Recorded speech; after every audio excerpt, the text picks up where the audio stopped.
Hey, welcome to Fred Talk, inspiration and truth from a friend. Today, I want to talk to you about the faith principle, how you think creates or limits. So, learn how to overcome your fears. Some people seem to be able to see what others don't see. They're able to look past the current situation and believe for more. To live by faith, you can't just go by what you see physically. There's a scripture that says we live by faith, not by sight. I've built two organizations, a church that I planted and led for over 12 years, reaching hundreds of people who didn't know Christ. And then I recently built a painting business for 7 years that does almost a half a million in sales each year. And both of those organizations started with a belief. I stepped out in faith, believing I could do it, and neither of them existed before that thought. I could spend hours telling you stories of the ways things worked out last minute with finances and situations. New people I met that came at just the right time. My life has been a faith journey, believing for great things ahead that did not exist at the time. See, faith either creates or limits. It all depends on what you see that's not in front of you yet. So, how do you do that? How do you live by faith rather than just what you see in front of you? Well, there's two things that you can't let dictate your life if you're going to live by faith. And the first is people. Most people live their lives based on what others say.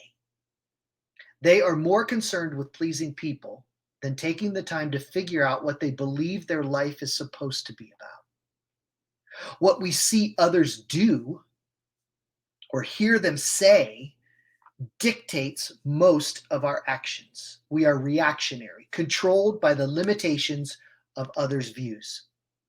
You can't do that. You shouldn't do that. Why would you do that? All of those limiting statements are for the other person's benefit and not yours.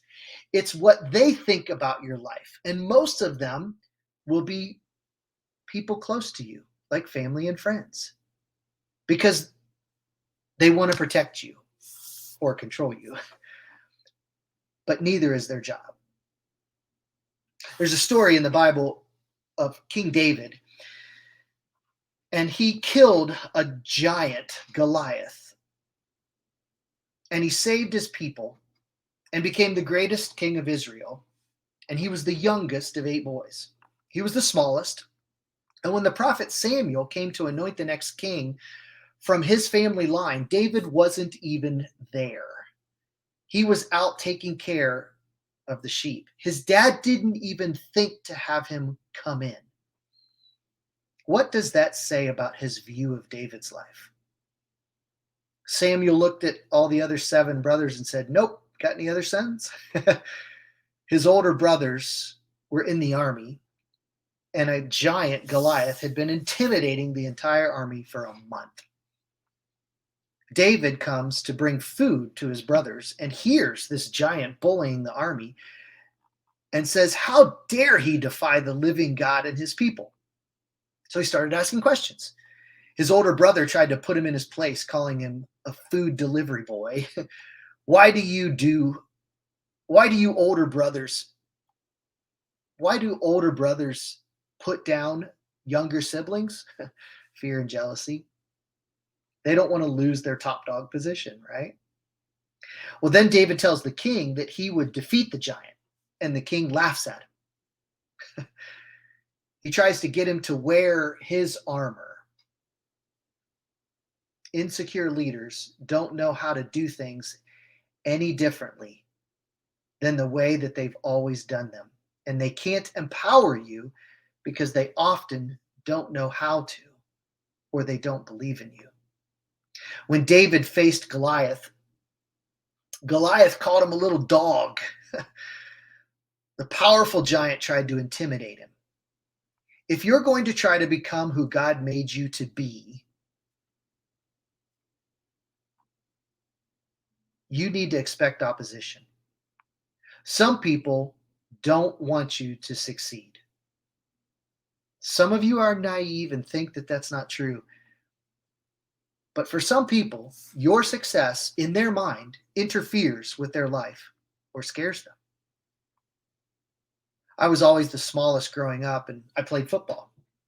So I took a lot of shots by bigger guys. And I also decided at a young age that I wanted to live for God, so I didn't party. My senior year, I ate lunch with our middle linebacker, Billy Fankhauser. Isn't that a great football linebacker name? And he was about 250 pounds, big dude. And every day he would tell me, "We're going to get you drunk before you graduate." Well, it never happened. Can I tell you a little secret? God doesn't give other people a vision for your life, He gives it to you. So, why do you have such a big need to tell other people and need them to approve of it? He didn't impress it on their hearts to do what you know you should do with your life. So, just keep at it. Keep it to yourself and get to work. Let others see the results in due time. The same people that say, "No, you can't do that," will later say, "Wow, I knew you could do it." People are fickle. Don't live your life pleasing people. Nobody else has to answer for your life one day when you stand before your Creator. So don't blame other people for your lack of faith in yourself. If you're going to live by faith, you can't base it on what people say. The second thing you can't let dictate your life is circumstances. What we see usually shapes our actions. What happens to most people defines their reality. That's reactionary. Most people are controlled by our situations that limit us. But what if we controlled our situations? You say you can't control your situation. Well, let me explain how you can. It all starts with how you think. Are you limited or unlimited? Do you create your life or respond to the life that the world gives you? Again, let me go back to the example of David. He was told that he was too young. He was too small. He was not important as his older brothers. He was a bother. He was told to stay in his place. Those things all happened to him. They were his circumstances. But he saw a different reality, and he acted upon what he believed to be true. I'm not too young. I'm not too small. I'm just as important as my older brothers. I have a purpose. I've already killed bears and lions with the help of the Lord, so it's time to step up and be who I know God made me to be. The circumstance doesn't define my life. It presents the opportunity for me to dictate my life. If you believe, then you prepare for it in expectation and are ready for the opportunity when it comes. If you don't believe, you are not living by faith and do not achieve greatness. There's an old proverb that goes like this: if you expect rain to come, then plant the field so the seed is ready. If you don't expect the rain to come, you don't plant the seed, and it's too late once the rain comes. See, friends, faith is proactive. Faith without works, action, is dead. We got to get it out of our head. We must act on our beliefs or we don't have faith. Every great person, whether they are spiritual or not, takes action, takes charge of their life. They go after what they want. It doesn't just magically come to them one day.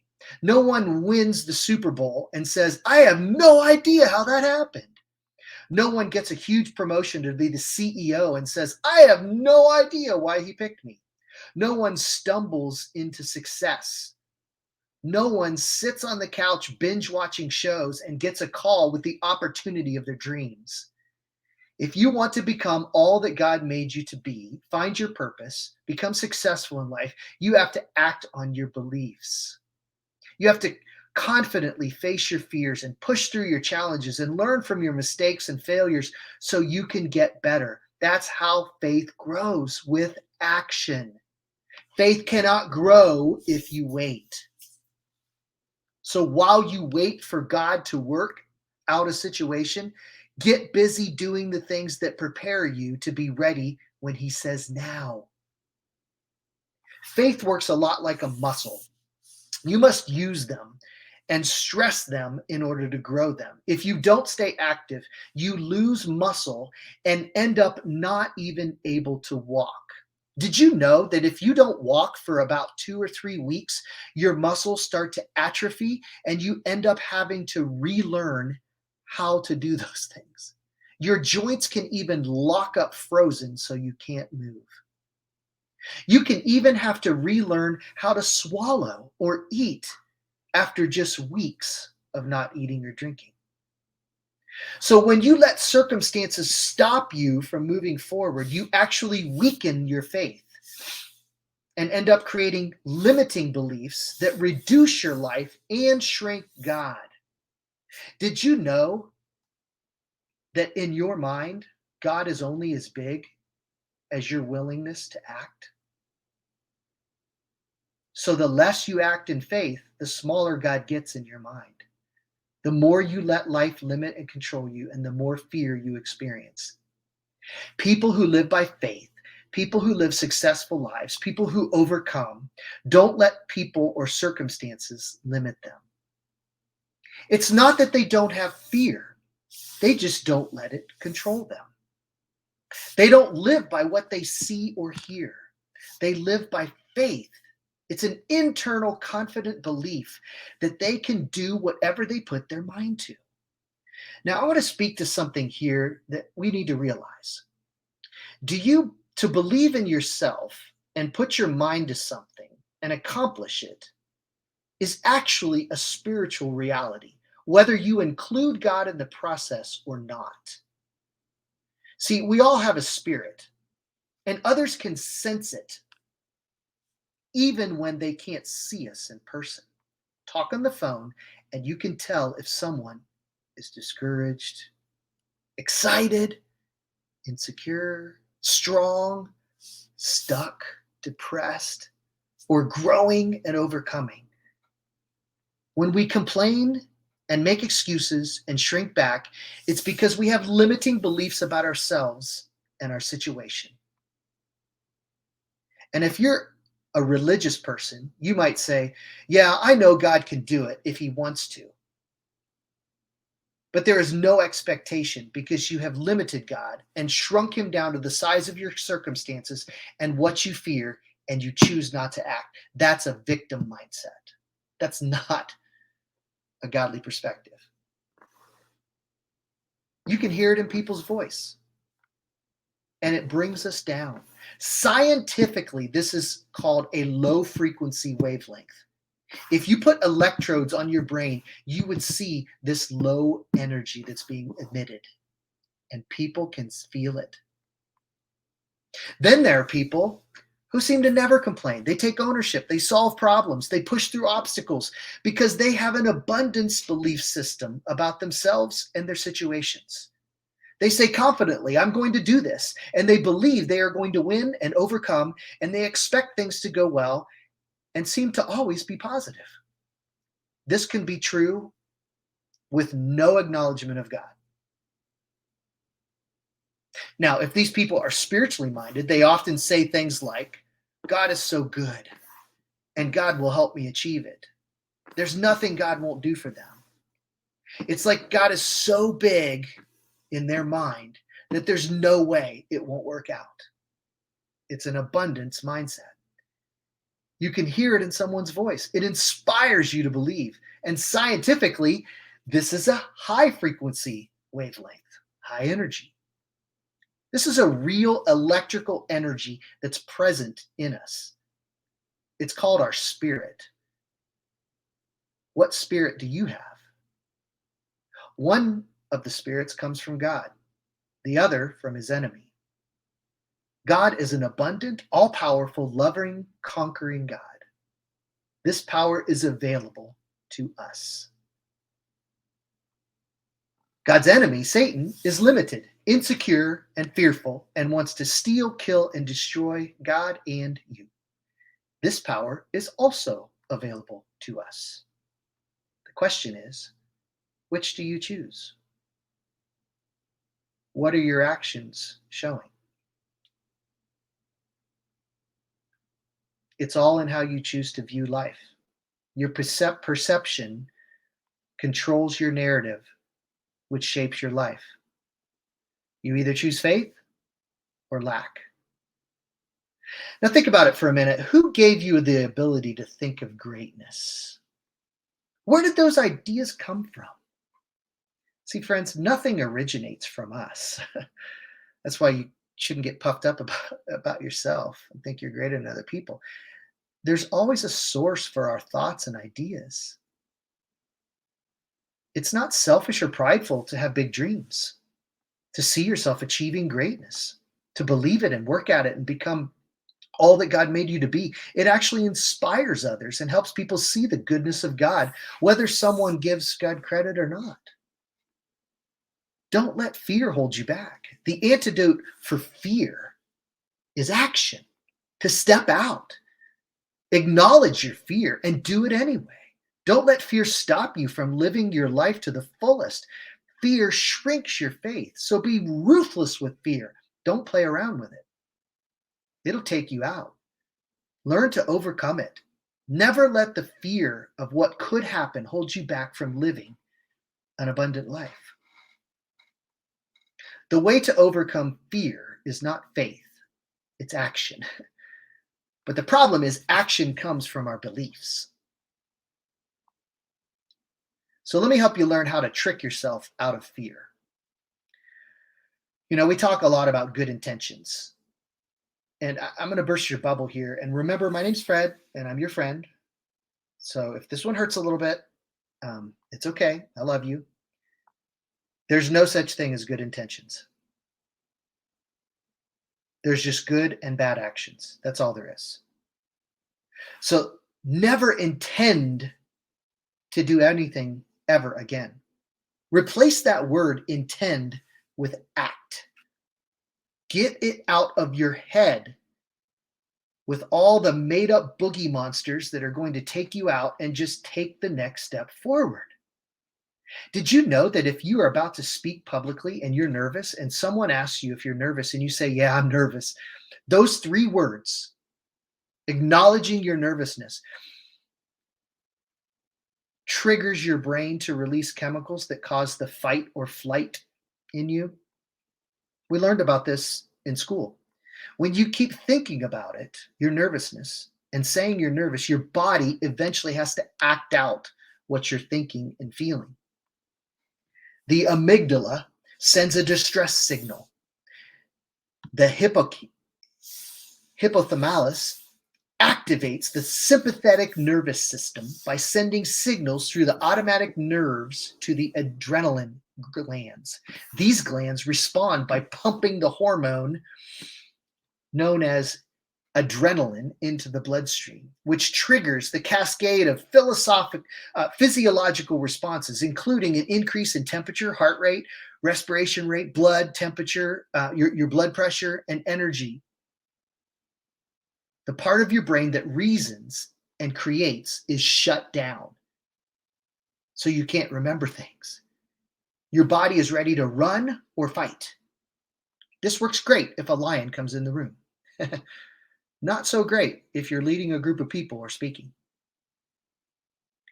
We control our response by what we choose to think about. It's funny, people who are not communicators love to tell people when they're nervous, just calm down. That's not helpful. Who likes to listen to someone who's trying to suppress their emotions?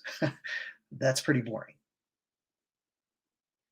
So let me help you out here. If you're nervous about a meeting, if you're going to be speaking, or you're taking a step forward, replace those 3 words with I am excited. You can actually trick your brain by telling yourself the opposite. Scientifically, what happens is you channel that energy into a positive, productive response, which in turn triggers a totally different physiological response in your body. Excitement of any kind, I am excited to say that. Excitement of any kind is a state of arousal. Arousal means that the heart rate increases, the sympathetic nervous system increases activity, very similar to the fight or flight, but the brain begins to signal the increased production of hormones. And when a person is excited, their emotions become more powerful because the chemical that is released is dopamine. You get good feelings. You come alive when you're speaking. You're engaged rather than reserved and hesitant. You're able to think quickly because all those synaptic connections are happening in your brain. Try it sometime. It actually works. I've learned this from the best communicators. Just tell yourself when you're nervous, when you're afraid, I am excited. Channel the energy, control your reaction by telling yourself what you want to achieve, a positive result. Jesus said, if you've already thought it, you've already done it. Now, he was talking about sin, but that same thing is true with any action that's good or bad. He said, a good tree produces good fruit, a bad tree produces bad fruit. See, it's a mind game. We just like to try to change our behavior, behavior modification, but we never win because that means you've already lost. We have to back up to the root cause of that action, and it's our belief system. Christians like to say, well, if God wants it to happen, it will. And let me tell you, I'm 53 now, and I can honestly say I think that's a cop-out. People say, well, I'm waiting on God. No. God is waiting on you. If you were honest, you would have to admit, I'm afraid. And my protection is to say something spiritual so I don't have to put myself out there in fear feeling. So I'm going to put it on God. I'm waiting on God. We say things like, what if God doesn't show up? Friends, that statement shows a lack of faith.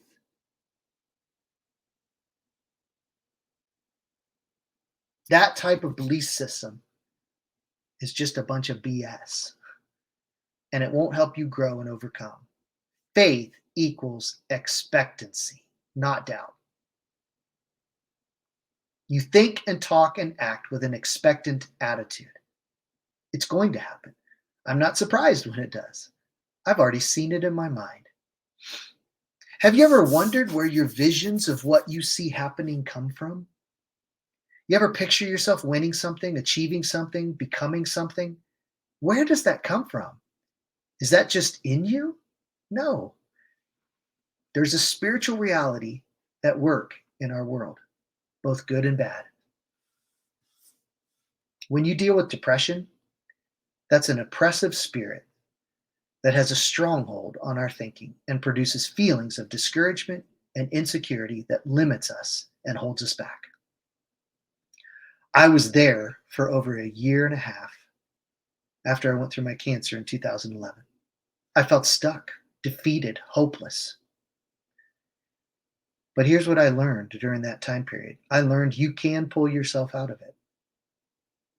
There were times I didn't think I could, but it all starts with what you choose to believe. It took me a year and a half to keep telling myself out loud truths before I was able to believe them in my spirit and change my attitude and overcome that stronghold. I remember the day when I said to myself, I don't want to live this way anymore. I'm done feeling like a failure. And everything changed that day and moved me to a place of confidence and opportunity and blessing. What you expect to happen usually does. Because your mind creates your reality. That's how God wired us to function. We are created in the image of God. He thought to himself, let's make man in our image. He pictured our world, and then those thoughts became his words, and his words shaped life as we know it out of the darkness and chaos. We have that same power to shape our own life by how we think and talk. Now, some Christians say that's a secular thinking. And no, it's not. It's just the law of cause and effect, which is a law that God put in place himself. You reap what you sow. What you think, you become. So if you talk bad to people, what happens to relationships? They get broken. If you talk good to people, what happens to relationships? They grow stronger. If you go into an interview for a job confident in yourself and speak with clarity, what happens to you? You usually impress your boss and you get hired. If you walk into an interview insecure and stumble over your words, what happens to you? You don't get the job. If you let fear and anger hold you back in life, what happens to you? You live with regrets. If you push through those fears in faith, believing the best, what happens? You grow and learn and experience a full, abundant life. Don't tell me that our thoughts and words don't create our life. It's a deeply spiritual truth. Did you know that your thoughts and words even affect God? The scriptures say that it's impossible to please God without faith. Faith is a thought, it's a belief. Lots of pastors like to say that God's not mad at you. Like they're afraid to think that God could ever be mad. And I don't think that's helpful. Because if you read the Bible, God is a God of love. And many times out of that love, he's ticked off at his people, at the way they're responding. And you know who ticked him off the most? The religious people, the people that knew what they should do and didn't do it. Be careful, my friend. Remember, my name's Fred, and I'm your friend. Listen, as a parent, you get mad at your kids a lot. Am I right? To deny that would be to lie. Why do you get mad at your kids? Well, one, they make your life harder sometimes. Another reason is because you know they can be better. You want the best for them. Did you know that anger sometimes is a form of love? Righteous anger is desiring things to be right. Intuitively, we have this inner sense of what is right and wrong. Where did we get that? Our Creator, our Heavenly Father, loves us. And when we choose to reject Him and not listen, it frustrates Him. And if we repeatedly do it, sometimes He burns with anger when we misuse our life. And the reason is because He cares so much about us. The second reason is because it hurts other people also in the process. His anger is because He cares not only about us, about others also. That's His justice.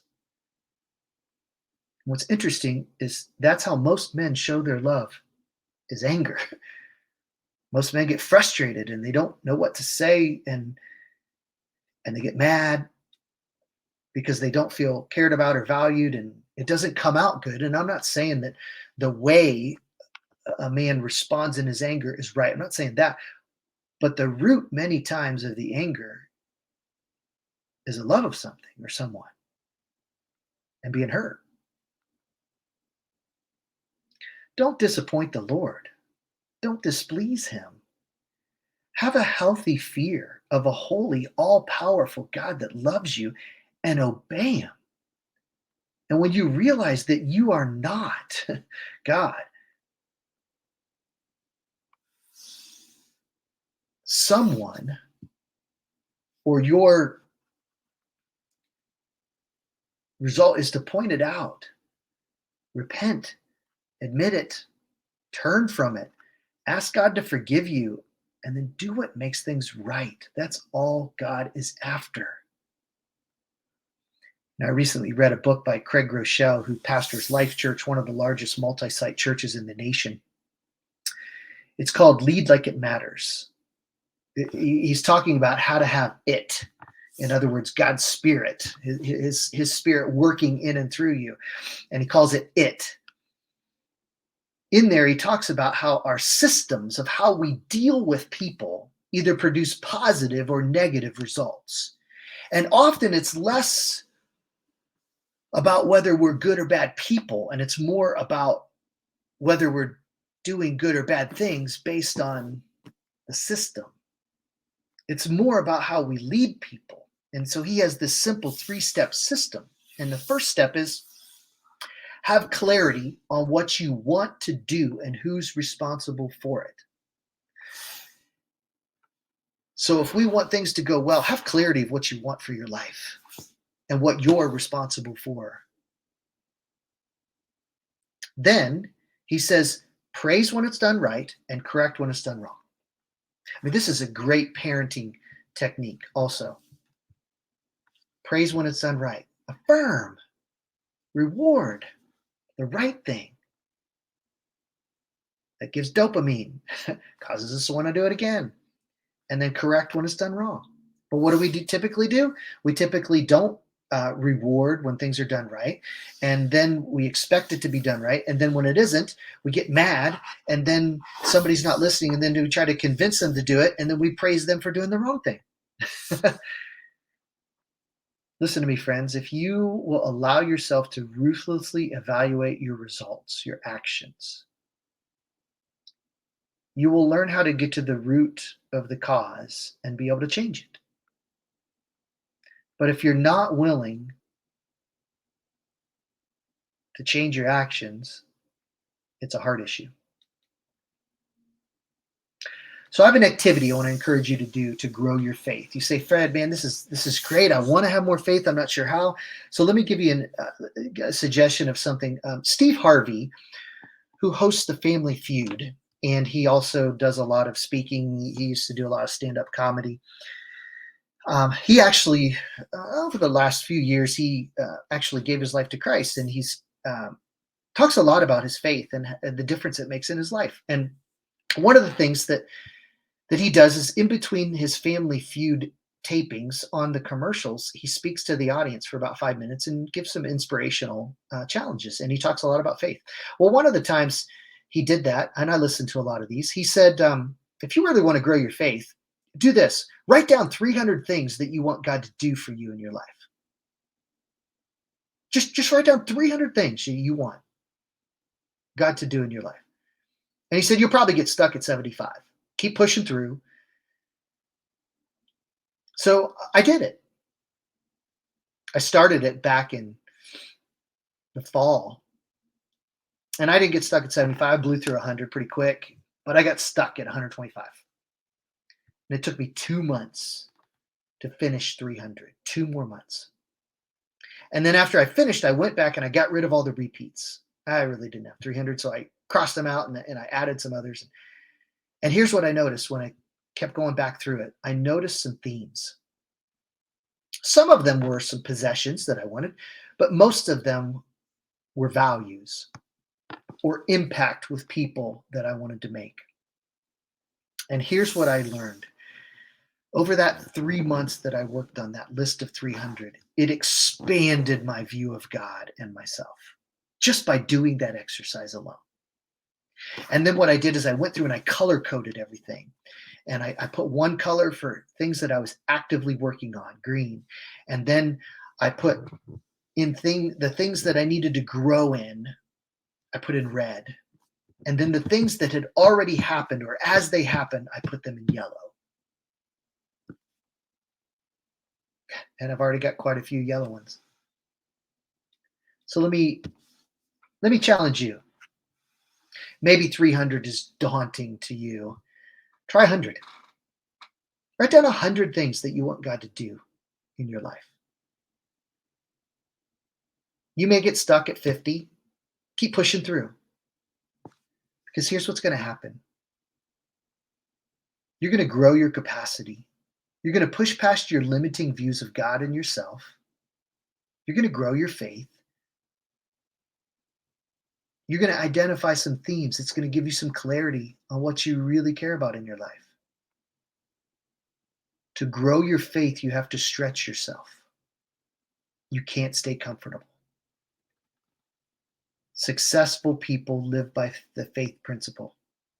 How you think creates or limits, so you better learn how to overcome your fears. Friends, live by faith, not by sight, because that is what pleases God. I hope you've been inspired to live out your best and become all that God made you to be through this podcast. And if you enjoyed this, I want to ask you to click follow me on whatever media you're using and rate this podcast, because that helps get exposure out there. And then share this link with someone. Friends, if this impacted you, influence your world by sharing it with someone else so that we can help everybody grow their faith and become all that God made them to be. Remember, my name's Fred, and I'm your friend.